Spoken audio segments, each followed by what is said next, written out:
okay, I'm gonna try to get as many people to buy, I'm gonna change that around and be like, today I'm gonna try to get 10 no's. And so then you change that into a positive. You're like, oh, I'm gonna try to get 10 people to say no to my product. And that's it. I'm gonna reach out to as many people as I can until I get 10 no's and then That's a stop very it. good way of doing it. That way you're putting the nose as the that's very great. Yeah. An open invitation out there for anybody watching this. If you wanted to do that for us, we'll gladly pay you for your content. So See, at least you have a client right here. you have one client at least. So did you get like thousands of views on that video and then or how Oh, did it that has millions of views. or millions of views? Not even okay. So what?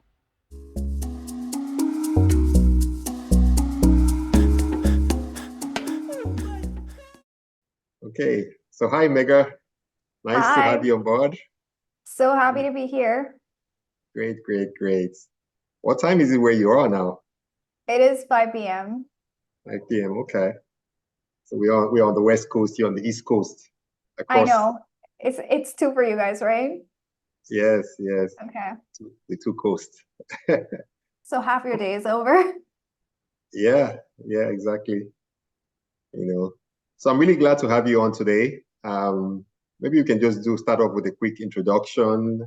I can go first. I'm George Ibuonu. I'm actually the CEO of BananaCrystal, which is a peer-to-peer website where you can convert USD to any currency using our peer-to-peer network and infrastructure. So, Megha, why don't you go ahead and introduce yourself and just kind of let the audience know who you are, what you do, and all that kind of great stuff. Yeah, of course. So I'm an engineer, chemical engineer first, and I'm a chemical engineer turned entrepreneur turned content creator. Now I'm going back to entrepreneurship. Wow, that's amazing. Very rare do you see someone start off, especially even in the engineering field. I actually am an engineer by profession, also mechanical engineer, but I I'm know chemical. chemical. Okay, that's really great. You don't see too many women in that field. I know in my class we had very few women, but they were very bright, so that was really good. So I'm sure you're Yeah, super bright. the reason I'm a chemical engineer is because my dad's a chemical engineer, or I would have Okay. never got into it. Yes, yes. So maybe you can share a little bit about your story. Just tell us a little bit about your background, your journey as an entrepreneur. What inspired you to go from being a chemical engineer to now being a full-time entrepreneur and content creator online. Yeah, so I went to a very competitive engineering school in India. It's kind of like the Stanford of India, which is a little bit harder to get in. So the acceptance rate is about 0.1%. So about 1 million people or something like that apply every single year. And unlike schools in America, like the Stanford in America, is very expensive and a lot of people, parents are well off. The engineering schools in India is the exact opposite. So it's very hard to get in. A lot of my classmates came from very humble backgrounds. Although my dad was an engineer, so even though I grew up middle class, I felt like I wasn't like, I could afford things and my dad could pay for things.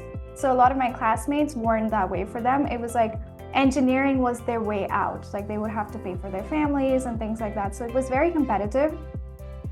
I really enjoyed the experience. I feel like that's where I got my competitive mindset from, because I was around very competitive people who wanted a lot of things and they were all very ambitious. So then I loved engineering and I wanted to become an engineer, and that was my plan because my dad was also an engineer. But as I got an internship as an engineer, I did not enjoy that experience because, in school, in engineering college, we would be solving these big problems. But it felt like when I was an intern at a company, it felt like I was a very small part of a very big thing. And no matter what I did, it wasn't gonna matter. So I wanted to have a little bit more excitement. I wanted my work to matter. And I thought that I would have to work for decades in order to be meaningful in that industry, because it's such a experience-based industry. Yes. So, and around the same time, I started consuming a lot of business content. I started watching a lot of business shows, and I felt more affiliated to that, like you watch something and you're like, oh wow, I feel like I'm like that, So Yes. so I didn't want to get a job. I didn't sit for placements. I thought that I would start my own company. I started a lot of businesses.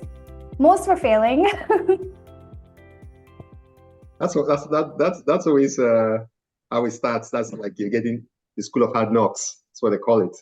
You're kind of learning as you go along. But um, I mean, I kind of say it's like equivalent to what you have in the workforce. You start working and then you need to put in like 10 years for you to really understand, the whole politics about corporate America, if you're in America, corporate America, or whatever industry you are, whatever country you are in. And then once you get a hang of it, then it's kind of easy sailing from there. So the same thing in entrepreneurship, you start off and you have to learn all these different things. Now you have to learn, bookkeeping, accounting, finance, legal, you name it, going across the board. So it's kind of amazing to see that you're able to do that and go through it. I want to say pretty quickly, given how much you've done so far, such a short period of time. Oh no, I feel like it's the power of being broke, when you don't have any money. For me, I just did not ever want my parents to pay for anything. I mean, they did pay for many years after college. And at some point, it was just too embarrassing to even ask them for their help again. And I was like, no way. I'm an engineer. I can figure this out. Yes, yes. So maybe you can just walk us through one of your major challenges or one of the challenges that you faced, on your path to success, and how did you overcome it, especially those tough moments. Yeah, so there's been many, My first business that I started was not making any money at all. It was a fashion e-commerce company. I really thought that I was gonna create the Zara of India, and that was not the case at all. Uh, I just was very inexperienced. I didn't understand how business worked. I was manufacturing in China, bringing it to India. I was getting hit with import bills and so many bills to a point where it was just like it was a loss for me to sell the product. So every time I would have a sale and I was like, oh my God, like I'm losing money on all these sales. And my parents were like, this is a charity that you're running, like because you're making no money at all. Yeah. So um so I didn't know how to properly run it. And at some point, my parents were like, that's it, like, you got to end this. And so I gave myself, like, I decided that I was going to pivot to a completely new business altogether. As I was running the fashion e commerce company, I figured out how to do marketing and how to generate sales using marketing. So I was like, you know what? I'm going to start a social media marketing company for local businesses because I knew how to get clients at this point. And I was going to sell all of my fashion inventory that was remaining. Somehow, in that 1 week, I figured out how to get a lot of sales when my back was against the wall, which I could have done all along, But because I was so desperate at a point where I was like, oh, I have no money. I don't think I can pay rent next month. I have no money for food, like literally have no money at all. And I definitely can't like ask my parents to like pay for me one more month. Like, so so I figured out how to get a lot of sales using Facebook groups. I created my own Facebook groups. I got a lot of sales and I was like, wait, I now know as I'm shutting down, like I know exactly how to sell, how to move product. And then I still started the social media marketing company, which was going really well up until COVID hit. And then because all of our clients were local companies like restaurants and wedding businesses, they all had no money to pay us. So again, I had to pivot because I'm not going to ask them to pay when they have no money of their own. And Yes. so during that period, I kind of knew how much money content creators were making because we would frequently pay them to promote the restaurants, to like bring them in. And they would always be like, oh, we're gonna charge like $1,000 for an Instagram story. And at that time, I wasn't even making that much money. I was very low cost. So I was like, wow, I would love to have $1,000 for an Instagram story. I would love that. Like, what would that do for me, So I decided to become a content creator myself. But obviously, I had those like mindset setbacks where I was like, oh, I don't think anyone wants to see me. There are too many beautiful people. I don't know if I create good enough content. Like, why You would had all anyone those watch me? self-doubts. Yeah. No, go ahead. Go ahead. I was just saying that that's all the self-doubts were creeping up into your. Yeah, they were. They were. And also I felt like the market was really saturated, which it wasn't, but I felt like that. But then because I had no choice, and then also at the same time during COVID, I was in America and I got stuck here and then my business shut down. I can't start anything new. At the time, I was not even an immigrant. I was just on a travel visa. So I can't get another job. I can't start any business. So I was like, what's one thing I can do that wouldn't count as work? So I started growing my social media platforms and I was like, I can grow this and I can monetize it as soon as I get my work permit. And it wouldn't count as work.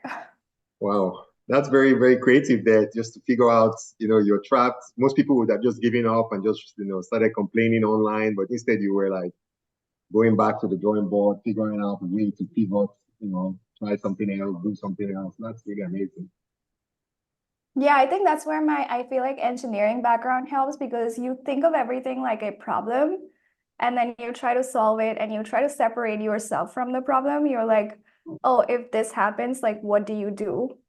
Yes, yes. But I think also, I like to always say, like, for example, we have a program, BananaCrystal, which is it's Telewoman campaign. It's basically economic empowerment of women.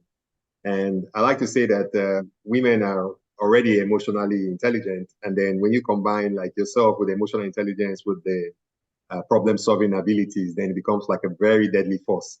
I'm always advising men to go and learn from women, go and learn the emotional intelligence, and the women should learn the other side from men. And then once you have both together, then, it's like you are a force to be reckoned with.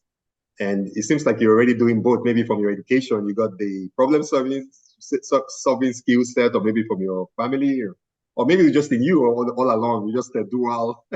You use your right brain and your left brain, like they say, all together very efficiently, which most entrepreneurs do. So it's not surprising that you're working both hemispheres. The right brain, which is the more emotional, intelligent side, and then the left brain is the more analytical, logical side. And when doing courses like engineering, there's a lot of emphasis on the left brain, which is a lot of analytical problem solving, in a methodical manner. And on the right side is that intuitive, gut feeling, emotional side where you can just kind of know stuff without really knowing how you know it. But when you combine both together, then you become very, very efficient. So it seems like you're already doing that very well because you get into a situation and you just start trying to figure it out and you use both sides of your brain and you come up with an excellent solution which takes you to the next business opportunity. And then from there you just keep growing and growing. So maybe just to lead into the next question, I'll say, what would you say? So like for us, right, we have this Telewoman campaign, it's an economic empowerment for women. And what we do there is just allow women, anybody can come in there. All you need is a cell phone or laptop or tablet, and you can provide foreign exchange services. So it's peer to peer. You basically can provide foreign exchange conversion services from one currency to the other. So if you're living in any country in the world, you would, let's say you're living in the US and somebody else is living in, say, South Africa or somewhere, and then you can provide currency exchange services from US dollars to South African rand. So the way it works currently right now, you have to go through a bureau de change or a bank, and then there are all these fees and middlemen in between. In this case, you can become a broker, and then you just post your rate, and you can do those transactions back and forth. So we feel like it's economic empowerment is going to help a lot of women. But for you, for aspiring women entrepreneurs, what advice do you have for those eager to start a business, or any kind of business, not necessarily what you have done or what we are doing or what we are offering to women, or just any kind of business? And when would you say is the right time to dive in? I think anytime is a good time to dive in. Obviously, the more desperate you are, the better you're going to perform. But really, Is it anytime is that a good. desperate or too desperate?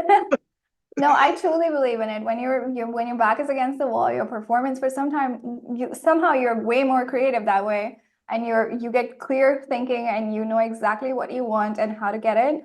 But actually, the concept of business is very simple.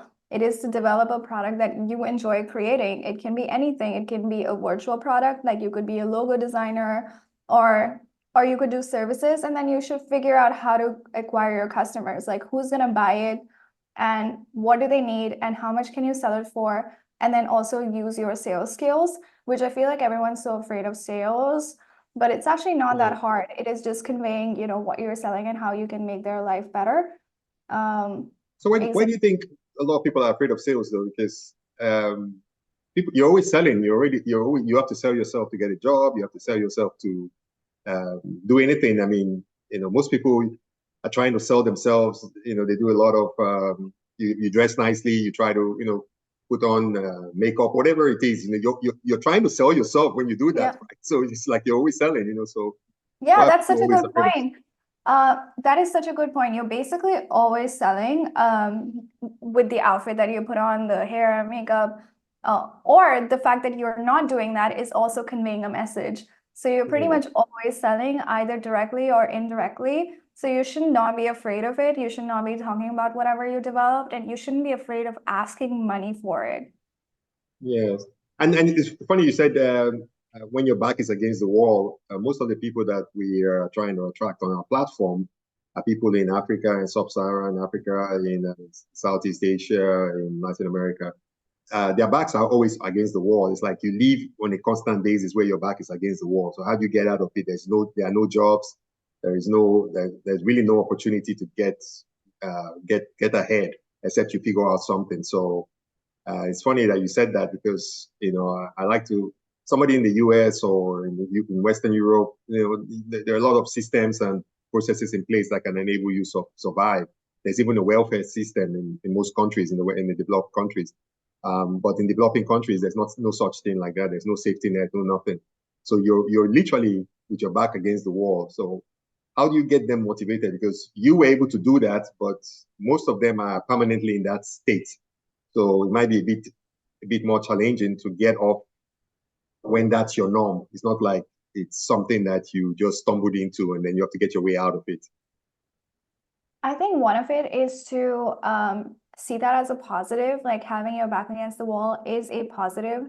So the only thing that you're gonna go, like if you're at rock bottom, the only way is up. So anything that you do, like even if you start anything, like it could be any product, like you could be doing social media marketing for local businesses, for example. You talk to, let's say, 10 companies of which maybe one might consider buying. If you do that every single day, eventually somebody is going to buy it. So it adds up. So you always have to see that as a positive, that when you have nothing, there's so many opportunities that you can take. Versus when you have that backup, then you always think that, oh, well, my dad can pay for me, or my husband can pay for me, or the government will support me, like Yes. but when you have nothing, then you have to get creative.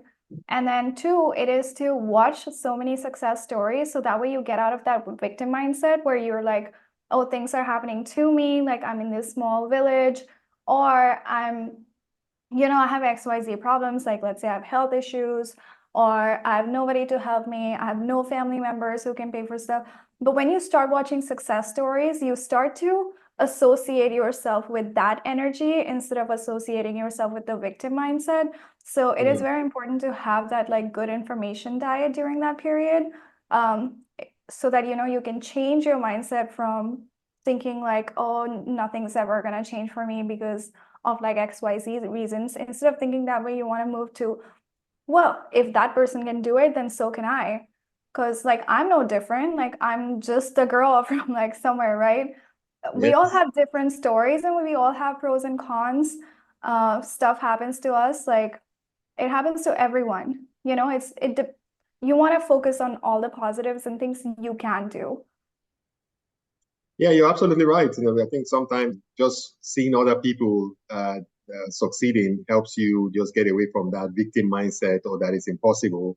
I used to have a mentor once, and he used to always say, anytime you feel depressed, go and drive around a rich neighborhood, or go into like a nice restaurant, and you see that people are just all doing very well, and then that reminds you that not everybody's in the doldrums with you. So that kind of lifts you up, because when you go into those neighborhoods and you see all these nice houses, $1 million houses, and people are living there, and then you're like, okay, why am I not, living there? Or do those people have two heads, or no, or they're just regular people? How do they, it kind of switches your mindset. So I think now with social media, if you just kind of watch content of people succeeding, not the flashy, I like to say, not the superficial content, but more of just real life content of people succeeding, that could actually uplift and enable people.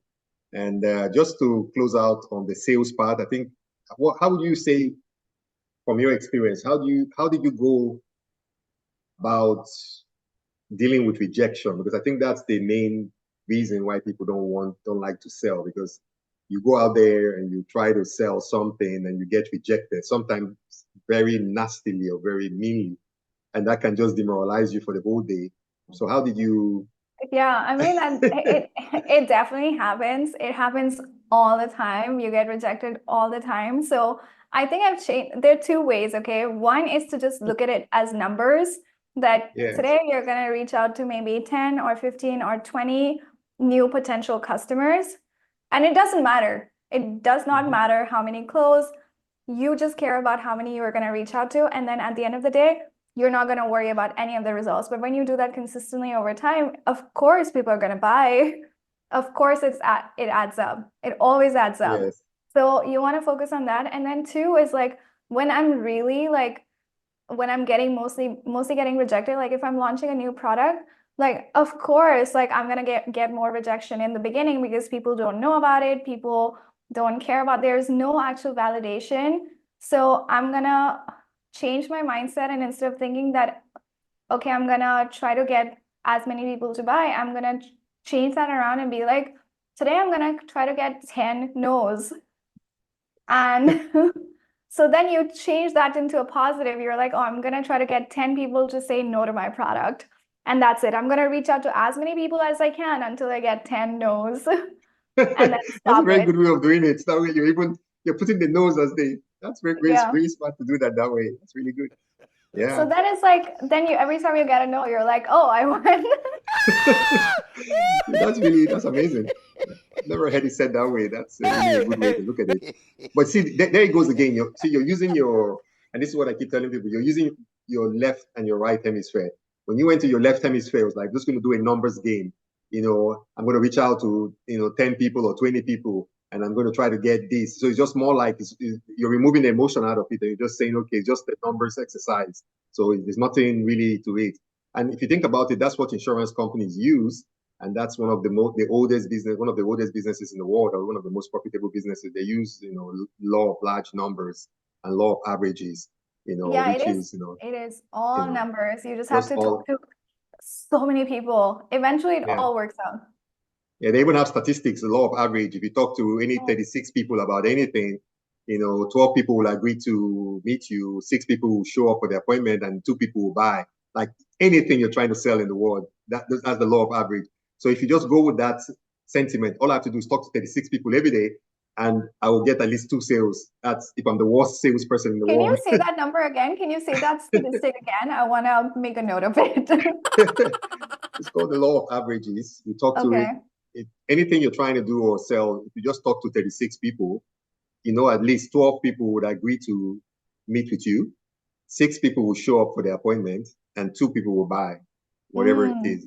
So if you're looking for a job and you can get your resume out to 36 people, those numbers will work. You're trying to make a sale, you run those numbers. Now, if you can do those 36 that's people so in a good. day, then you are going to be successful, because if you can run that every day continuously, then you'll be very successful. So it's the law of averages, and then you have insurance companies that use the law of large numbers. They know how many people they insure. 1 million people, X amount would have claims. Some people won't have claims, but net they'll be positive.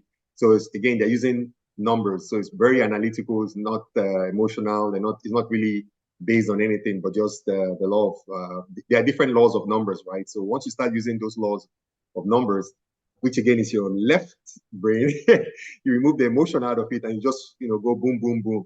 And then if you switch it around, which is what you did earlier, which is you even took the emotional part and baked it into the analytical part by saying, I'm going to look for the no's. Then you're really, really now like a super, you're going to be super efficient. So maybe I don't know if you know this, but you stumbled across something that combines both hemispheres, together. So that's really amazing.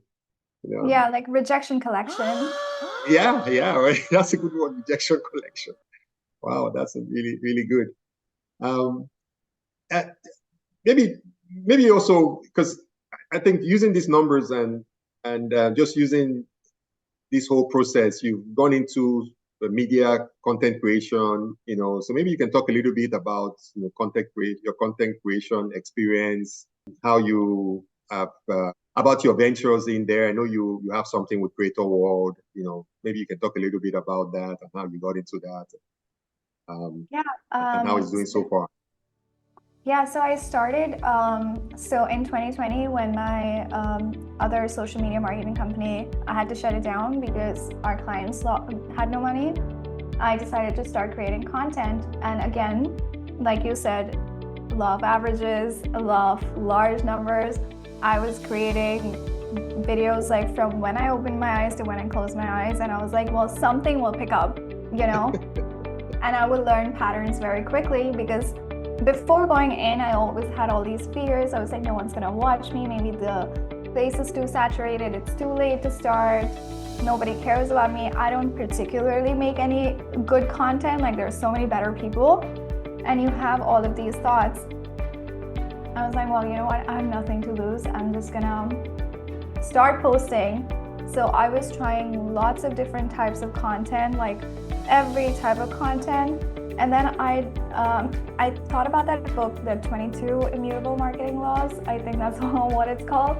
And it says something like if you can't be first, you have to be first in a specific niche.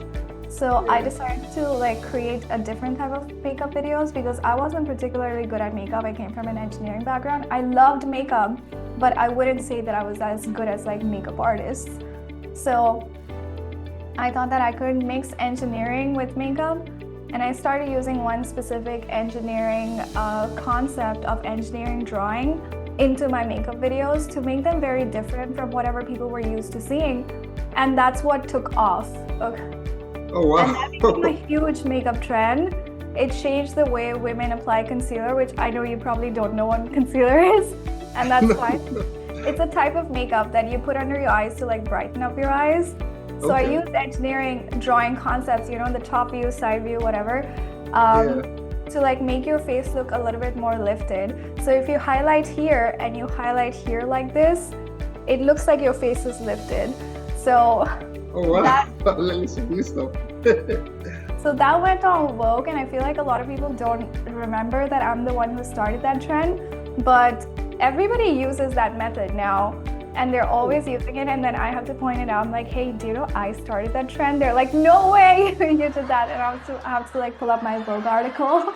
So I'm constantly reminding people that, okay, so if you can be first, you have to be very different in order to be remembered. And that kind of got me my initial, I think 20,000 followers. And then I started, it still didn't hit in my head that I need to create that type of content over and over again. I was still experimenting with lots of different types of content. And then I went back to just creating that specific type of content because that's what picked up and was doing well. So you kind of, when you're posting content, you see what performs well, and you should just post more of that. So that did you get thousands of views on that video, and then, or how did it has millions of views. Oh, millions of views, not even okay. So wow. Yeah. Oh, that's amazing. It has millions of views, and that's what got me my first 10,000 followers.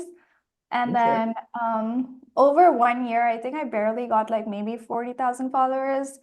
And then by the time I got my work permit, I think I had 40K followers around that time. And I was able to monetize then. Whoa! Oh, wow. Wow! So now you're kind of helping people. I know you're part of this creator world.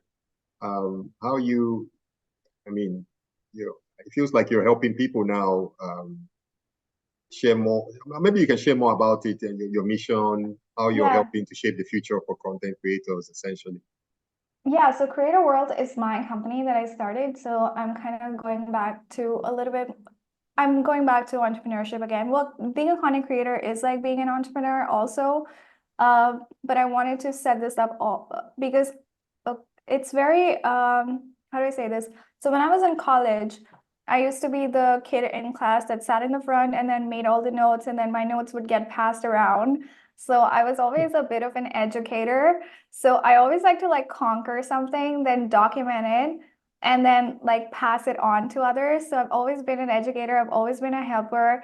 Even when I was like 5 years old, I would just be giving away my stuff to people, like like gifting it to people. And my parents used to be really mad at me all the time. They're like, "Stop doing this charity. Like we don't have money to buy you stuff, and you keep giving it away." So I've always been kind of um, like a giver in some way. So But I feel so I like thought, that's how most entrepreneurs are. You're always giving away knowledge, products, ideas, content, different stuff. yeah, so that's what I wanted to do. So I documented how to do it. And because with my engineering background, I'm able to also piece it together properly into digestible formats. I got this opportunity to be a mentor with YouTube directly. There are like 10 women mentors. It's a women of YouTube community. And so I started mentoring there. Then I was like, you know what? I can do it myself also. So I created a private community of content creators where I just kind of share my learnings. And I also introduce them to other people, like other people in the industry, like marketers and talent agents and people they don't have access to. Wow. And how has it grown so far? Or what are you seeing Yeah, so? it's in early stages right now. So we're doing newsletters, we're doing workshops. Whenever there's a workshop, it's a 0 to 1 type of workshop. You know, there's so many like courses and stuff out there, and there's so much information, lots of like terrible information also. So we're really trying to like standardize that. The industry is not very standardized at all, and there's like it lacks transparency. So with this, I'm able to, increase transparency and also give them very standardized vetted information. So we do newsletters, we do workshops, just a lot of like resources. And how easy is it for people to effectively monetize their platforms now, despite all the algorithm hurdles? What's the best advice you can give people now? Because Yeah. a lot of people they see what you're doing and they try to do it, and they just get disillusioned or get frustrated when you have one follower, or you have, and that seems to be your mom or something. So what do you do then at that point? It is easier than ever to monetize your platform now because of the rise of UGC, which is user generated content. So a lot of brands are looking for advertising, the social advertising created by real people. And you don't even have to have like any followers to be able to sell that. Like, let's say you have no social media presence at all, like you have maybe one follower and that's your mom, but I can review this glass for you. I'll be like, hey, this is really clear, it's very cheap, and I can drink water really easily from it. You know, you can create that content and I can sell that to this glass company and be like, hey, I'm gonna charge you maybe like 150 or whatever, and then you can use it all over your advertisement. And that's like the 150 goes a long way, with your Yeah. 10-20 minutes of your time. Imagine But, what you can but do throughout the wouldn't they day. want to know if you have any followers before that might be No, the for challenge. user-generated content, they need more content that is created by real people that looks Oh, real. okay, I see what you mean. Yeah, Yeah. yeah, that makes sense. So That makes a lot of sense. they're not paying for influencing because they're not paying for your follower account. They're going to use that on their social media platform and they're going to use that in their advertising. And the more natural and real it looks, the better it performs because it's so native to the app. Yes. Yes, even as testimonials and stuff like that, the companies are always looking Yeah. for that. Yeah, yeah. But how would they reach out to what advice would you give? How would they reach out to, say, the company or the business or It's so um easy to reach out to brands. I feel like a lot of people think that all brands and companies are run by like corporate, but it's all run by people. They're all real people. And if you can make their life easier, yeah, they're gonna work with you forever. So you can just reach out to them and be like, hey, I already own your product. Like example, I already own this glass. I can make 5 videos for you every single month. You don't have to do anything. Just tell me the guidelines and I'll have the videos ready for you. That's it. You can reach out to them on LinkedIn. You can reach out to them on Instagram. So easy. Wow. So this is really amazing. You're really giving away a lot of lots of good Yeah. advice. Most people, like you said, have this wall already that is corporate. There's no way for them to get in. But you're making it very simple now and just showing people how easy it is to get in, by reaching out to the people that run those platforms on LinkedIn, wherever you see them, or even on their Instagram pages or their social media content. They're actually looking for this type of information. I know we at BananaCrystal are looking for that. If people reached out to us with that kind of stuff, we'll be very happy to showcase Yeah. them. Even one of your like actual users, for example, if they just leave a testimonial, of course that's going to perform better. I think people just don't realize how much brands actually want you to do that. They don't have the time and energy to like identify different creators. Of course, they see creators who have lots of followers who are more expensive, but they don't know people who are much smaller who might not charge as much. If you go to a big creator, they're going to charge thousands and thousands of dollars. But if you go to a small creator who nobody knows, they'll charge 150, 250. That's so cheap for a company, right? Yeah. Yeah, you're right. Because I think most people are just looking at the social media the influencer part of it, and not the content creator, or I don't know what the right word for it, part of it, which is actually a lot more. So it's like that one big superstar kind of person. It's so hard to get there, rather than, I'm not sure if this happened to you also when you were growing up. Your parents, you can try to be a superstar and it's 1 in a million, or you become an engineer or a doctor, and then you'll be among the millions, but you'll be successful any which way. So it's almost like you go that route, or you go that one route and you go for one shot. And if you fail, then you might, not make it. So a lot of people like the glamour, the lifestyle of the few people that make it to the top. But the opportunity is really in the many that make it in those other sectors that people are not really looking at. And that's where they will, because that 150, you can do that for 10 companies. You suddenly are making, a decent amount of money. And, You can in film some all of that countries, in one day, yeah, and in some countries that would go a long way. In fact, in most countries in Africa or in Southeast Asia or in Latin America, that amount is, you're like among the cream of the crop. You're like living large. You're not even, you're like upper middle class with that kind of revenue. Maybe not so much in the US or in Europe, but in most other places in the world, that's a significant amount of revenue that you even can in actually US, live for very example, comfortably. and even in US, for example, an extra $1,500, like what would that do for a single mom, Yeah, you can pay Like, your rent actually a month. yeah, It's yeah, just you can even pay your rent, you can buy yourself something nice, like anything. Yeah, you're absolutely right. So that's really very good advice there. And they can just, how would they select the company? What would you say is the best way for them to select the company? The easiest way is to just look around your house and see what you actually use. That way, it's very easy to create content. They don't even have to send you new products. And then I would just reach out to similar companies. It's very easy. You can just Google, like, let's say you're a woman, right? A woman in her 30s, okay, and you have a child, you have 2 children. What are the products that these kids use? What can you authentically review that would seem real? And I would reach out. You can make a list of it. Like, I would say that every Sunday, sit down and make a list of like 50 companies you're going to reach out to. And then throughout the week, like every single morning with your cup of coffee, just reach out to 10 every single morning and forget about it. Yeah, that's really good advice, actually. You just look at what you're already using. Or maybe I even throw out an offer to people out there watching this video.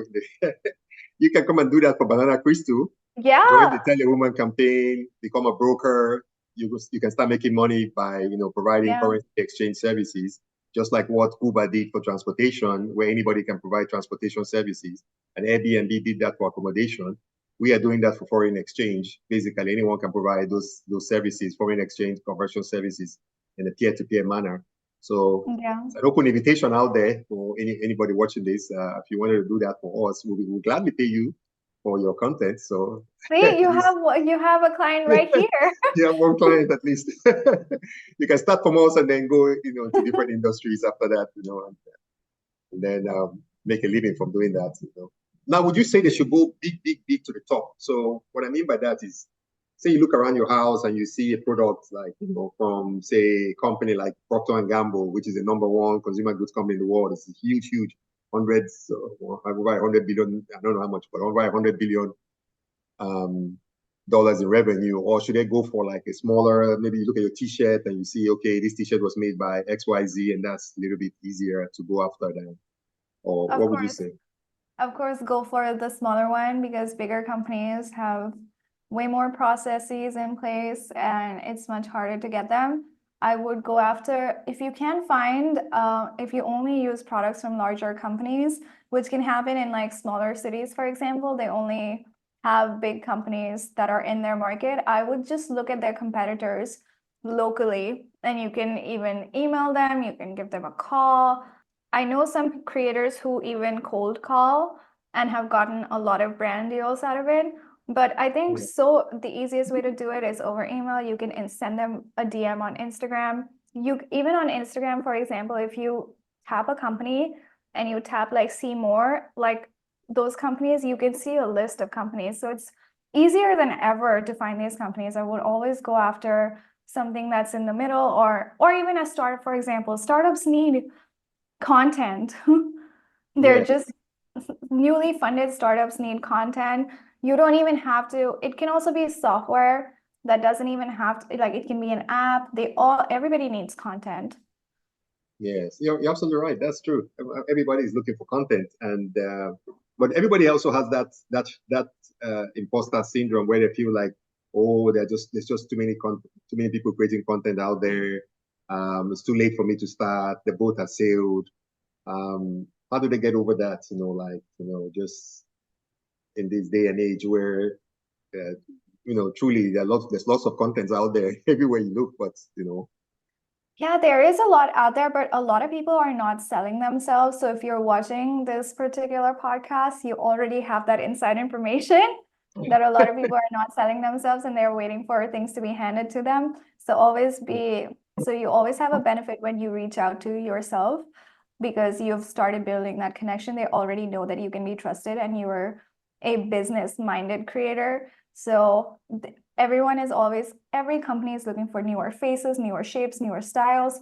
So don't even think about it. Don't think that, oh, like I don't look a certain way.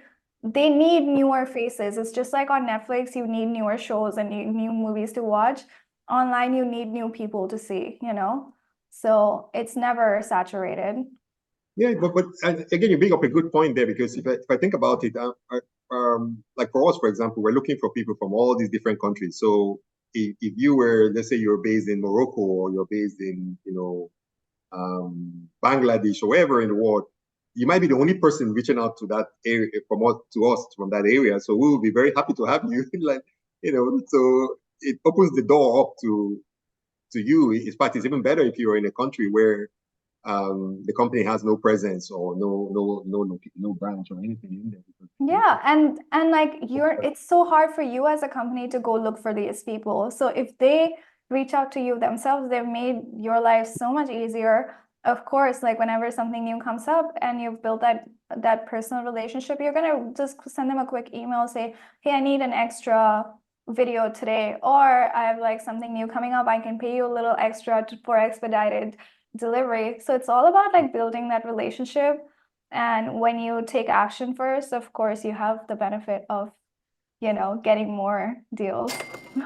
Wow, very, very good. Good stuff here. So I know we've been going for a while now. And any closing thoughts, ideas, and suggestions you can give the audience, um, or any kick on the butt to get off your couch, get off the couch and do something. I would say one of the things is to give yourself a little timeline, like start something new. Think of something new that you want to start. Give yourself like 30 days to execute it. And then really rush to get it done when you give yourself that deadline. really easy to, get moving. Give yourself that fake, gun to your head. Like, oh, if you don't do it, you might die. So you will get it done. Yeah, yeah, So that's really yeah, cool. and then also follow other people, like real people who are doing stuff, watch their stuff, and only resonate with people, who are doing positive things that you can, where you think that, oh, if they can do it, then so can I. And it's different for everyone. So follow certain people who inspire you and limit that negative information, victim mindset, like all of that. Don't consume any of that.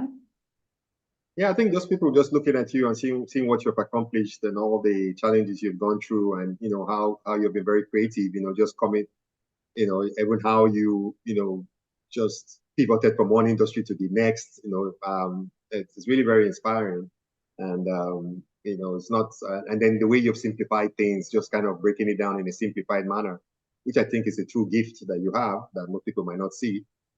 Just being able to explain things in a very simplified manner, because most people, kind of the more they explain, the more complicated the thing looks or sounds like. So this is really good. I'm really glad to have you here and just speaking to you for all that you've achieved so soon in life. Because I think the sky is the limit for you. It's like you're just starting off, and most people, like twice your age, haven't even done half of what you've done so far. So this is amazing. Really, really glad to have you here.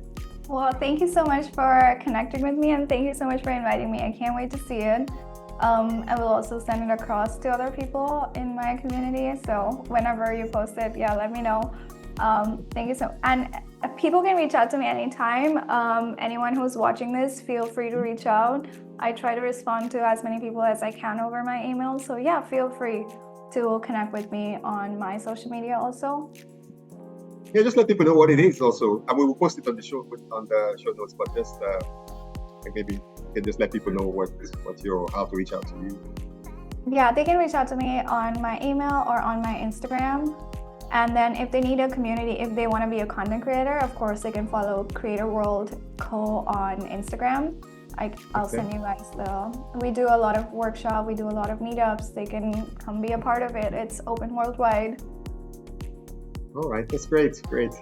Thank you all for coming on. And then we'll be in touch. Yeah, awesome. Thank you so much.